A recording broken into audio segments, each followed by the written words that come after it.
नमस्कार दोस्तों, आज हम लोग जून 2013 का सेकंड पेपर पर डिस्कशन करेंगे। आइए देखते हैं। हमारा पहला क्वेश्चन है, निम्नलिखित में से कौन सा हिमजलीय निक्षेप भूरूप नहीं है? कौन हिमजलीय निक्षेप भूरूप नहीं है? Which one of the following is not a glaciofluvial depositional landform?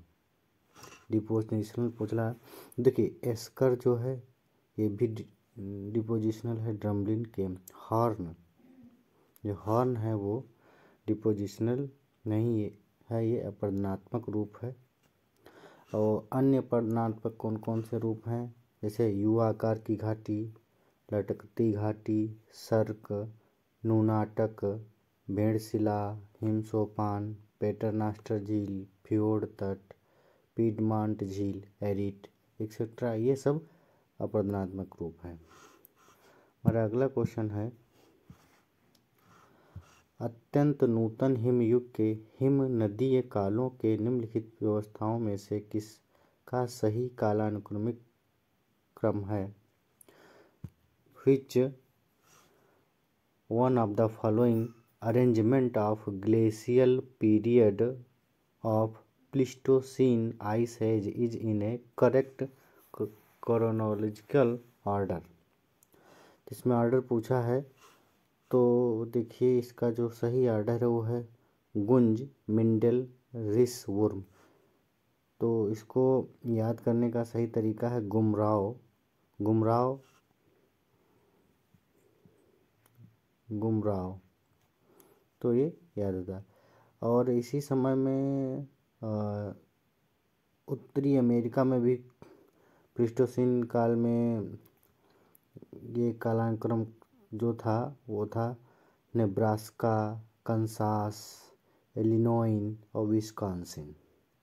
वो भी क्वेश्चन पूछ लिया जाता है, सर्वाधिक क्वेश्चन यही पूछा जाता है। अगला क्वेश्चन है, भू अभिनत को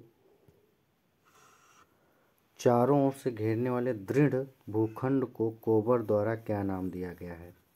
the rigid masses surrounding the geosyncline were termed by Kober as orogen, kratogen, प्रायरंप, अंतःपर्वतीय स्थल। तो जो प्रायरंप है वो बैंक द्वारा स्थल रूप के जो विकसित होने का प्रथम अवस्था था जिस पर स्थल रूप का निर्माण होता है, उसको प्रायरंप नाम दिया था। तो ये ऑप्शन नहीं होगा। अंतःपर्वतीय भूखंड, जो स्विसेनबर्ग जो होता है वो उसको कोबर ने पर्वतों के क्रिया से प्रभावित पिंड, जो पर्वत बने हैं और जो प्रभावित नहीं हुए हैं उसको कहा है। वहीं जो ओरिजिन है, ओरिजिन वो पर्वत निर्माण स्थल होता है जिसको हम जियोसिंक्लाइन कह सकते हैं। तो वही जो भू अभिनत के चारों ओर से घेरने वाले दृढ़ भूखंड होते हैं उसे क्रेटोजन कहा। तो इसका सही आंसर हो जाएगा क्रेटोजन। अगला क्वेश्चन है,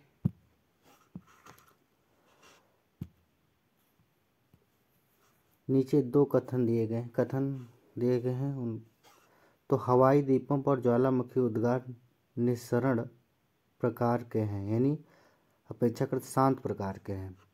कम सांद्र लावा का उद्गार शांत होता है। On Hawaii island volcanic eruption are effusive type. फिर रीजन है लेस विस्कस लावाज इरप्ट क्वालिटी। जो हवाई द्वीप के ज्वालामुखी होते हैं उसमें जो लावा निकलता है उसमें सिलिका की मात्रा कम होती है। सिलिका की मात्रा कम होने के कारण ये लावा पतला और चिपचिपा होता है, तो इसमें लावा बहुत तेज़ी से न निकल कर और फैल जाता है, इसलिए इसमें आवाज़ कम आती, इसलिए शांत प्रकार का होता है। वही कहा कम सांद्र लावा का उद्गार शांत होता है, ये बात सही है। जो श्यान लावा होगा उसका उद्गार शांत होगा, तो इसलिए इसका कथन और कारण सही है और व्याख्या भी सही है। तो इसका सही आंसर हो जाएगा ए।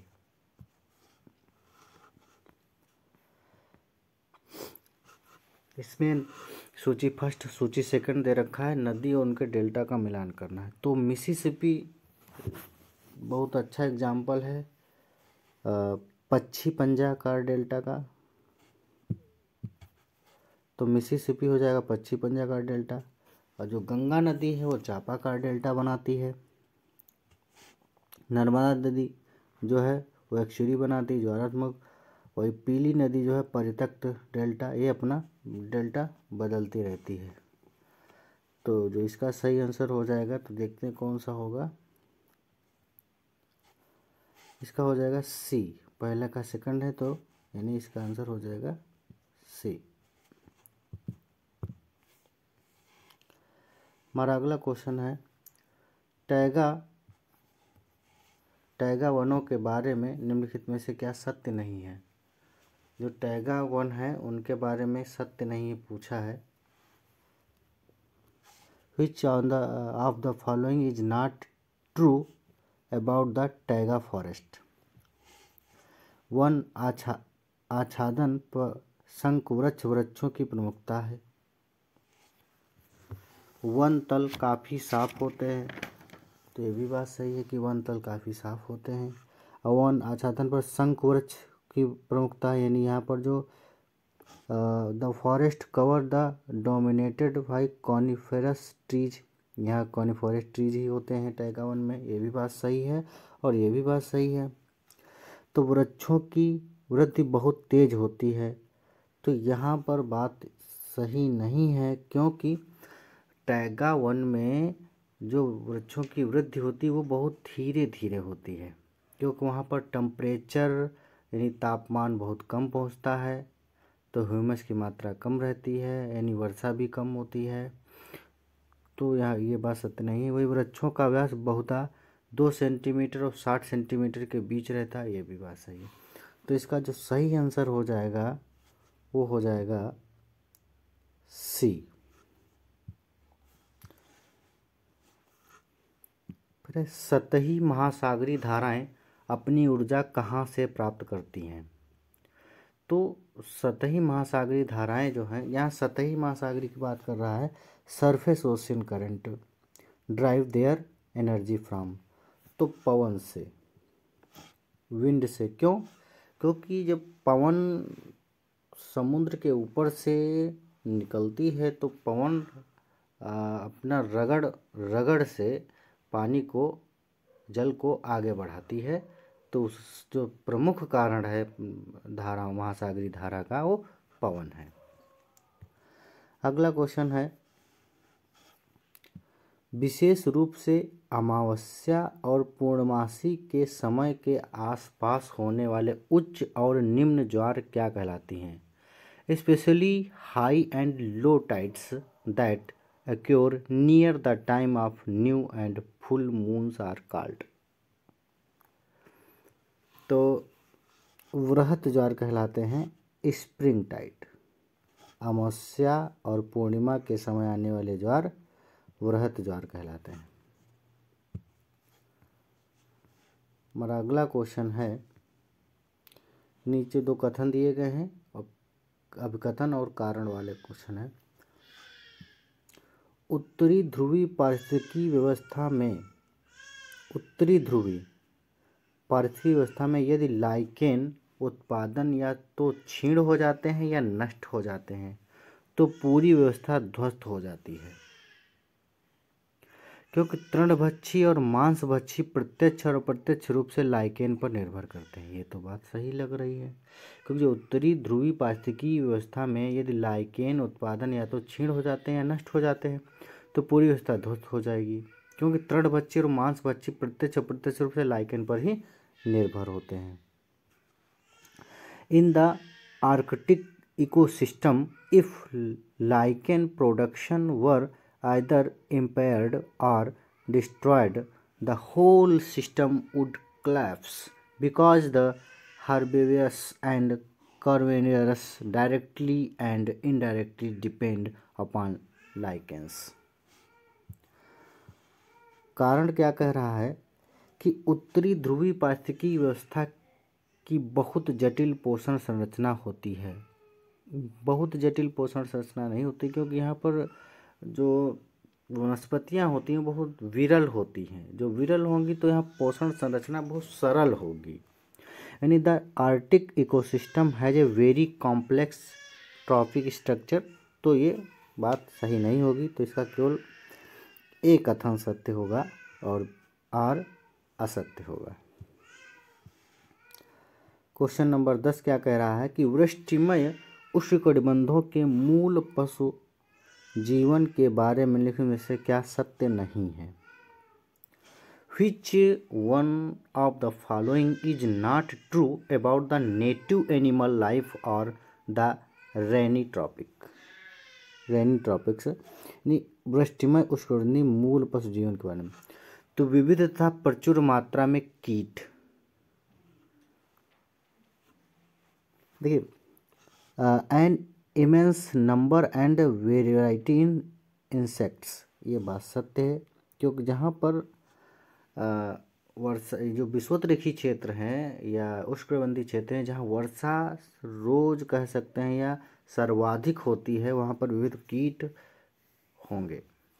वृक्षीय जीव जंतुओं की अल्पता, जो जीव जंतु होंगे वो अल्प मात्रा में होंगे ऐसा नहीं होगा, क्योंकि जो वृक्षीय जीव जंतु होंगे वहाँ पर सर्वाधिक होते हैं। विषुवतरेखीय की वर्षा होती है और तापमान अच्छा रहता है, तो यहाँ पर ये कंडीशन लागू नहीं होगी, तो यही सत्य नहीं होगा। क्योंकि अल्प चराई वाले और मांसाहारी पशुओं की अल्पता, क्योंकि वहाँ चरागाह बहुत कम होते हैं।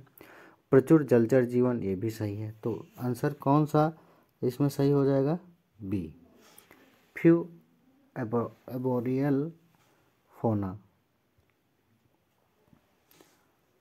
क्वेश्चन नंबर 11, कौन सी वायुमंडलीय गैस सूर्य प्रकाश में अधिकतम पराबैंगनी विकिरण फिल्टर करती है या छानती है?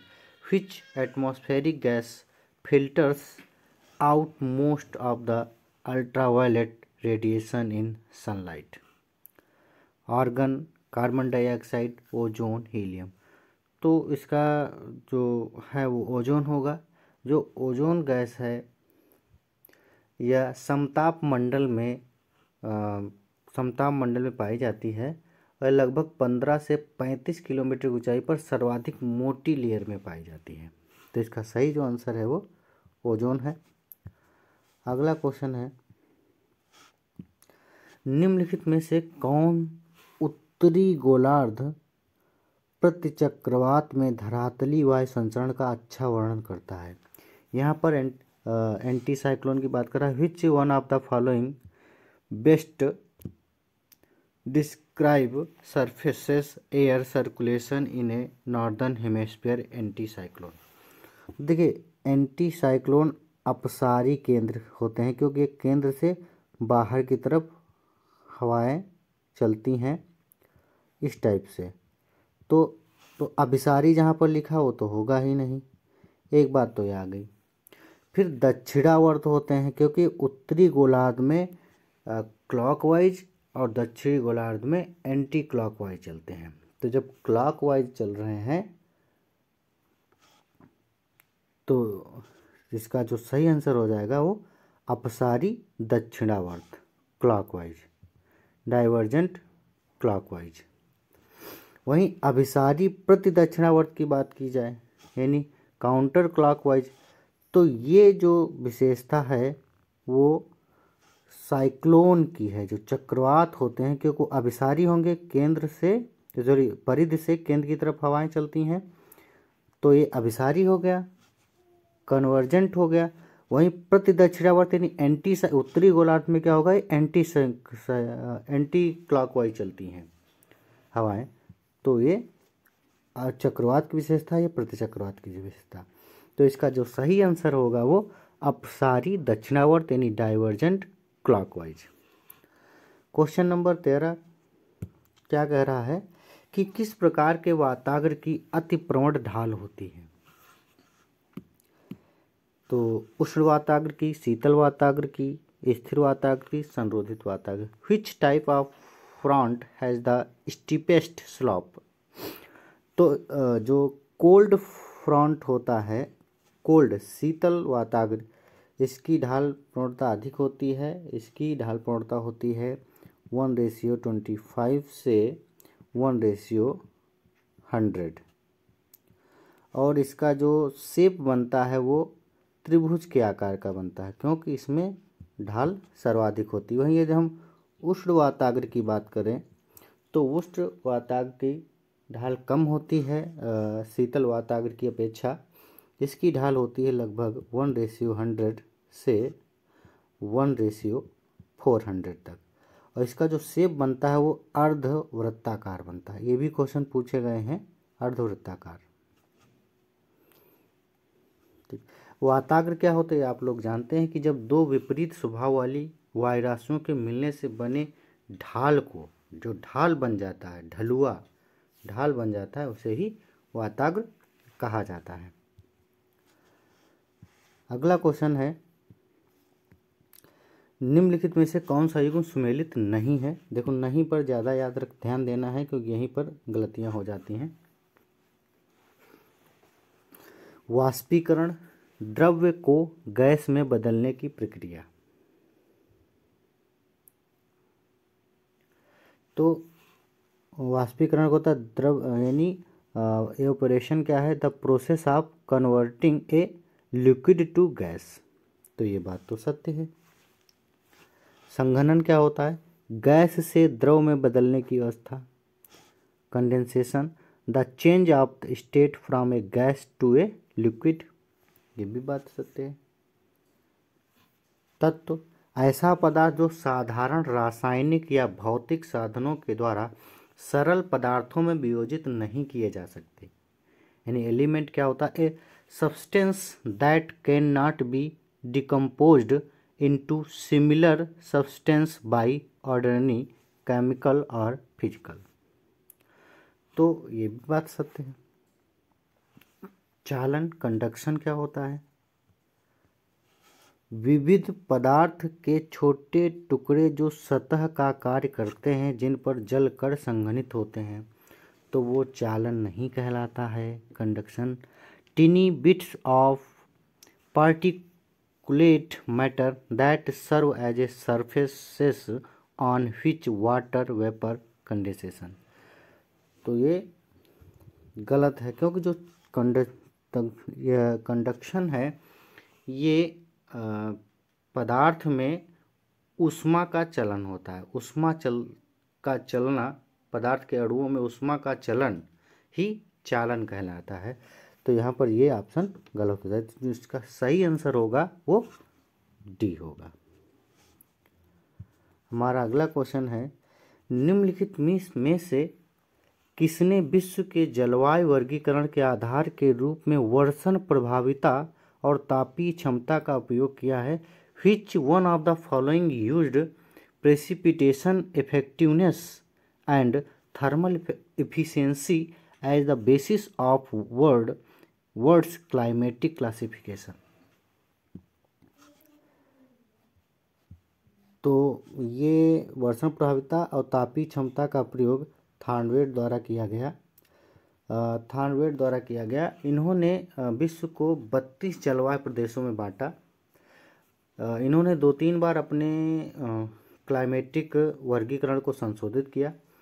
1948 में जब संशोधन किया तो उन्होंने एक और कंपोनेंट जोड़ा, संभाव्य वाष्पीकरण वाष्पोर्जन, पोटेंशियल इवेपोरेशन।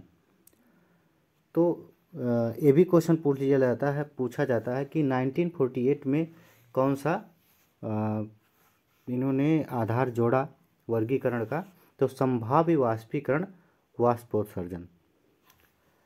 हमारा अगला क्वेश्चन है, निम्नलिखित में से कौन सा युग्म सुमेलित नहीं है। नहीं की बात कर रहा है। स्ट्रैबो ज्योग्राफी नामक 17 खंडों की कृत प्रकाशित की। ये बात सत्य है। यदि स्ट्रैबो की बात किया जाए तो इन्होंने ये रोमन होते भी यूनानी भाषा में ग्रंथ लिखे। ये भी क्वेश्चन पूछा जाता है, हैं तो रोमन पर इन्होंने यूनानी भाषा में ग्रंथ लिखे। और इन्हें फादर ऑफ रीजनल ज्योग्राफी भी कहा जाता है, यानी रीजनल ज्योग्राफी के पिता भी कहा जाता है स्ट्रैबो को। फिर टॉलमी अल्माजेस्ट या ज्योग्राफिक सिंटेक्सिस नामक प्रसिद्ध कृति प्रकाशित की, यानी टॉलमी ने published as a famous text called Almagest और ज्योग्राफिक सिंटेक्सिस। तो ये भी बात सही है। वही टॉलमी ने जो गाइड टू ज्योग्राफी, इसको जैसे गाइड टू ज्योग्राफी लिखी, जो 8 खंडों में लिखी। इन्होंने टेरा इनकॉग्निटा लिखा, एनालिमा। इनका जो सर्वाधिक फोकस था वो खगोलिकी पर विशेष अन्वेषण था, यानी जो खगोलिकी के कार्य थे, जैसे मापन और विभिन्न मानचित्र बनाना और खगोल से संबंधित इन्होंने ढेर सारे काम किए। तो ये इनके ये भी सुमेल है। अगला है हिपार्चीन, यानी इसको हम लोग हिप्पार्कस पढ़ते हैं। लंबकोड़ी तथा त्रिविम डिजाइन किए, लंबकोड़ी तथा त्रिविम डिजाइन, यानी designed orthographic and stereographic projections, ये भी बात सत्य है। हिकेटियस अक्षांशों और देशांतरों को निर्धारण करने के लिए एस्ट्रोलैब नामक उपकरण का आविष्कार किया। तो एस्ट्रोलैब अक्षांशों और देशांतरों को निर्धारण करने के लिए एस्ट्रोलैब नामक उपकरण का आविष्कार किया। तो ये कथन सत्य नहीं है, क्योंकि invented an instrument known as a astrolabe for determination of latitude and longitude. देखिए, जो एस्ट्रोलैब का आविष्कार किया था वो हिप्पार्कस ने किया था।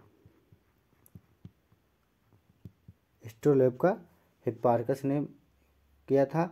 वहीं यदि बात किया जाए, यहीं पर रहता है नोमेन यंत्र। नोमेन यंत्र, जो नोमेन यंत्र है, इसका आविष्कार एनेक्जीमेंडर ने किया था। एनेक्जीमेंडर ने किया था। ये नोमेन यंत्र है वो सूर्य के मध्याह्न का समय मापन करता है, और जो एस्ट्रोलैब है वो अक्षांश और देशांतर का निर्धारण करता है। तो इसका जो सही आंसर वो क्या हो जाएगा? हिकेटियस। अगले क्वेश्चन पर चलते हैं। क्वेश्चन नंबर 17, निम्नलिखित में से किस भूगोलवेत्ता ने सामान्य बनाम विशेष भूगोल के द्विविभाजन की नींव रखी? यानी Who among the following geographers laid down the foundation of dichotomy of general versus special geography? यानी सामान्य और बनाम विशेष भूगोल के द्विभाजन की नींव किसने रखी? तो इसको रखा था बर्नहार्ड वरेनियस। बर्नहार्ड वरेनियस ने रखा था। इसका सही आंसर वरेनियस है। वरेनियस की बात की जाए तो वारेनियस तथा कांट के समय को, जो वारेनियस और कांट लगभग समकालीन थे, तो इनके समय को आधुनिक भूगोल के विचारों का चिर प्रतिष्ठित काल कहा जाता है। यानी वारेनियस और कांट के समय को चिर प्रतिष्ठित काल कहा जाता है। वही कांट की यदि बात करें तो कांट भूगोल इतिहास का आधार है, ऐसा माना है कि जो भूगोल है वो इतिहास का आधार है, क्योंकि भूगोल का अस्तित्व सभी कालों में रहा है। यानी इन्होंने कहा है कि इतिहास तथा भूगोल के मध्य घनिष्ठ संबंध होता है। और कांट की बात की जाए तो कांट को अपवादवाद का जनक माना जाता है। ठीक, तो जो इसका सही आंसर क्या है वो है वह बर्नहार्ड वरेनियस। 18 नंबर, टेलियोलॉजी उद्देश्यवाद की अवधारणा किसने प्रतिपादित की? The concept of teleology was propounded by Alexander von Humboldt ने, कार्ल रिटर ने, ऑस्कर पेसल ने, विडाल डी ला ब्लास ने। तो इसका टेलियोलॉजी की अवधारणा दी थी कार्ल रिटर ने। कार्ल रिटर ने टेलियोलॉजी की धारणा दी थी। इसमें ईश्वरीय सत्ता का ज़्यादा प्रभाव बताया गया है, यानी इन्होंने ईश्वरीय विचारधारा को अपनाया था, यानी सब भगवान की देन है, ऐसा इन्होंने माना था। वही पैसल की बात की जाए तो जो पैसल थे, इनकी जो दास आसलैंड पत्रिका है उसके संपादक थे। ये बहुत क्वेश्चन पूछ लिया जाता है। और ब्लास को तो सभी जानते हैं कि संभववाद के प्रतिपादक माने जाते हैं। हमारा अगला क्वेश्चन है क्वेश्चन नंबर 19। निम्नलिखित भूगोलवेत्ताओं में से किसने जलवायु निश्चयवाद पर विशेष रूप से बल दिया? जलवायु निश्चयवाद। Who among the following geographers specifically emphasized on climatic determinism? एक बात याद रखिएगा, जहाँ पर जलवायु शब्द का प्रयोग होता है वहाँ पर हंटिंगटन को याद कर लीजिए, एल्सवर्थ हंटिंगटन। तो जो इसका सही आंसर है वो क्या है? एल्सवर्थ हंटिंगटन है। वहीं ग्रिफिथ टेलर की जब बात की जाए तो इन्हें नव निश्चयवाद या वैज्ञानिक निश्चयवाद का जन्मदाता माना जाता है, संस्थापक माना जाता है। ये अमेरिकन भूगोलवेत्ता थे ग्रिफिथ टेलर। हंटिंगटन भी अमेरिकन भूगोलवेत्ता थे। देखिए, ये भी अमेरिकन है, ये भी अमेरिकन है, हंटिंगटन भी अमेरिकन है और चर्चिल सैंपल भी ये अमेरिकन है। वही जो रेडजल की बात की जाए तो ये जर्मन है। तो जो ग्रिफिथ टेलर थे इन्होंने माइग्रेशन जोन थ्योरी दी। इन्होंने प्रजातियों का वर्गीकरण 7 प्रकारों में किया। इन्होंने क्लाइमोग्राफ, हीदरग्राफ की रचना की।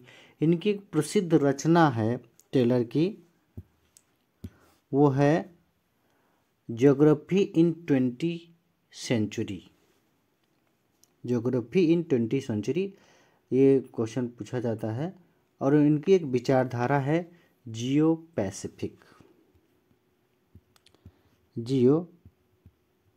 पैसिफिक यानी भूशांति। ये क्वेश्चन बहुत महत्वपूर्ण रहता है। जियो पैसिफिक, ये उत्तराखंड असिस्टेंट प्रोफेसर में पूछा गया था, बहुत महत्वपूर्ण है। तो जो 19 नंबर क्वेश्चन का जो सही आंसर है वो क्या है? एल्सवर्थ हंटिंगटन है। हंटिंगटन की बात की जाए तो इन्होंने pulse of Asia, civilisation and climate, mainspring of civilisation, इनकी महत्वपूर्ण किताबें रही हैं। वही सैंपल, ये रेडजल की शिष्या थी।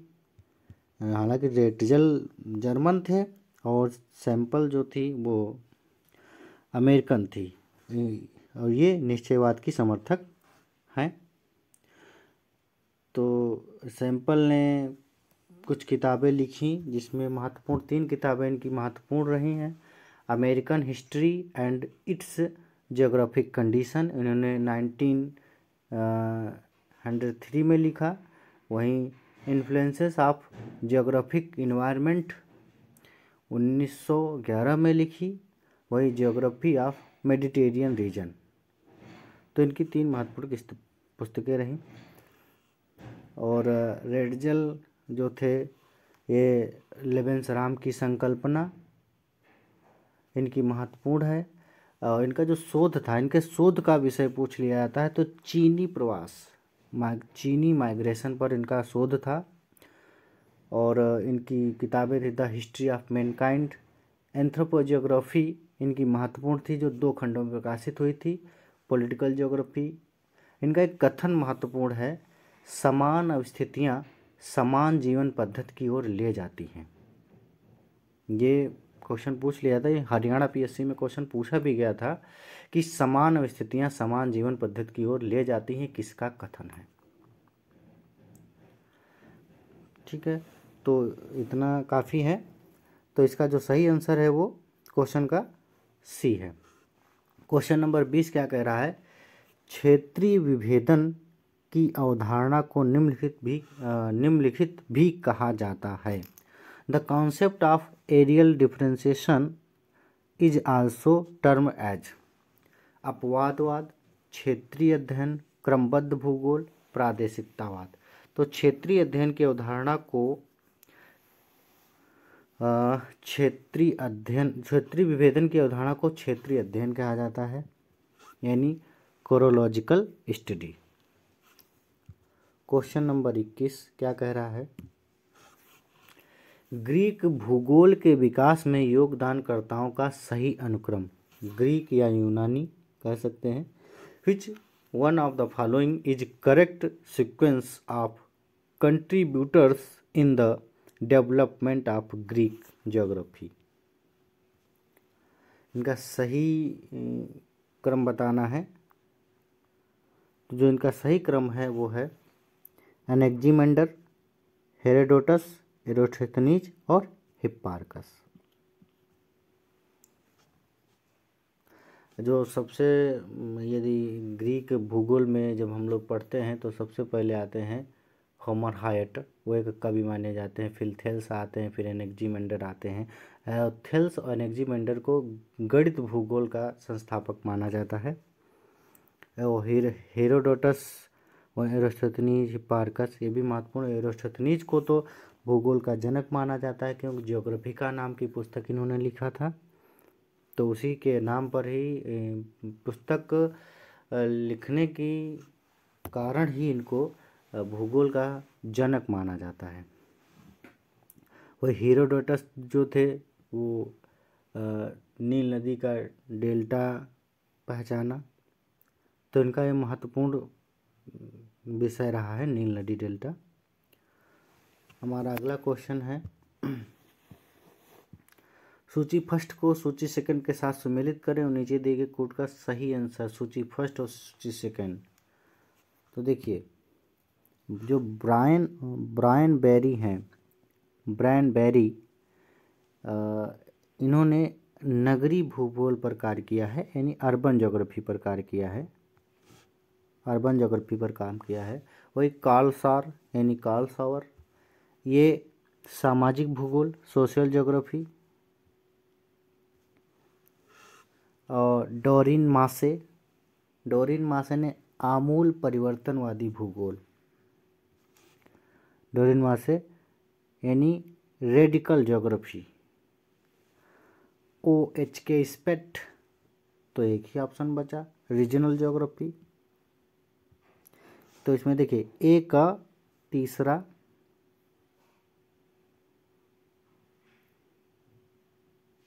नहीं ए का चौथा, तो ए का चौथा एक ही ऑप्शन मिल रहा है, तो क्वेश्चन नंबर ए सही हो जाएगा। हमारा अगला क्वेश्चन है निम्नलिखित युग्मों में से कौन सा सुमेलित नहीं है? Which one of the following pairs is not correctly matched? प्रस्तावक नगरी संरचना से संबंधित सिद्धांत है। तो होमर हायट सेक्टर थ्योरी लिखा है, दिया है, सही है। सिंक्लियर सेकेंडरी सिद्धांत, कंसेंट्रिक थ्योरी, जो कंसेंट्रिक जोन थ्योरी है वो बर्गेस महोदय ने दिया है। तो ये कथन सही नहीं होगा, वही पूछा है, तो ऑप्शन क्या सही हो जाएगा इसका? बी। वहीं क्रिस्टालर ने सेंट्रल प्लेस थ्योरी दिया, हैरिस एंड उलमैन ने मल्टीपल न्यूक्लाई थ्योरी दिया। तो जो इसका सही आंसर है वो है बी, सिंक्लियर सेकेंडरी सिद्धांत। ये बर्गेस महोदय का है, इसलिए ये ऑप्शन सही है। हमारा क्वेश्चन नंबर 24 क्या कह रहा है? कथन कारण है क्रोड उपांत मॉडल में क्रोड क्षेत्र का प्रभुत्व रहता है जबकि उपांत निर्भर रहता है,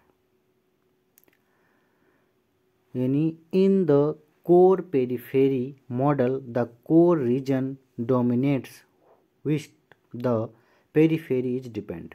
यानी क्रोड उपांत मॉडल जो है फिल्ब्रिक महोदय ने दिया है, शायद कन्फ्यूजन है। क्रोड उपांत मॉडल में क्रोड क्षेत्र का प्रभुत्व रहता है जबकि उपांत निर्भर रहता है। ये बात सही। जो क्रोड क्षेत्र होता है उस पर जो उपांत क्षेत्र होता है दूर, ये इसके बाहर का क्षेत्र होता है वो डिपेंड होता है, क्योंकि सब्जी खरीदने जाना का, रोजगार कार्य करना, ये सब क्रोड पर ही निर्भर रहता है, यानी पूर्ण रूप से उससे निर्भर होता है। यह निर्भरता क्रोड और उपांत के बीच मुख्यतः उत्पादन तथा विनिमय के संबंधों के जरिए संचालित होती है। मैंने कहा जैसे मान लीजिए सब्जी यहाँ उत्पादित होगी तो बिकेगी कहाँ? क्रोड क्षेत्र में। तो यहाँ के जो लोग होंगे उपांत के, वो रोजगार के लिए कहाँ जाएंगे? क्रोड क्षेत्र में। तो ये विनिमय उन संबंधों के जरिए संचालित हो रहे हैं, यानी कथन और कारण दोनों सही है और व्याख्या भी कर रहा है। This depend is structured mainly through relations of exchange and production between core and periphery. ठीक। क्वेश्चन नंबर 25 कहता है नगरीकरण की त्वरण अवस्था में नगरीय जनसंख्या। In the acceleration stage of urbanisation the urban population constitute. तो राज्य की कुल जनसंख्या का 70% से ज़्यादा होती है, 25% से 70% होती है, 10% से 25% होती है, वहीं 10% से कम होती है। तो जो त्वरण अवस्था होती है वो 25% से 70% होती है। इस प्रकार से होता है, इस टाइप से। देखिए जो प्रथम अवस्था है वो होती है 10% से 25%, इसे कहा जाता है प्रथम अवस्था। जो दूसरी अवस्था है 25% से 70%, इसे दूसरी अवस्था या त्वरण अवस्था, इसे ही एक्सेलरेशन स्टेज कहा जाता है। ये 2-3 बार क्वेश्चन पूछा जा चुका है। जो 25% से 70% होता है इसको ही त्वरण अवस्था कहा जाता है। वही जो तीसरी अवस्था होती है वो होती है राज्य की कुल जनसंख्या का 70% से ज़्यादा होती है, इसे तीसरी अवस्था या अंतिम अवस्था कहा जाता है। तो जो इसका सही आंसर है वो है बी, 25% से 70%। तो दोस्तों आज हम लोग केवल 25 क्वेश्चन पर ही डिस्कशन करेंगे। अगला जो लेक्चर हमारा होगा वो शेष 25 क्वेश्चन पर होगा। तो धन्यवाद।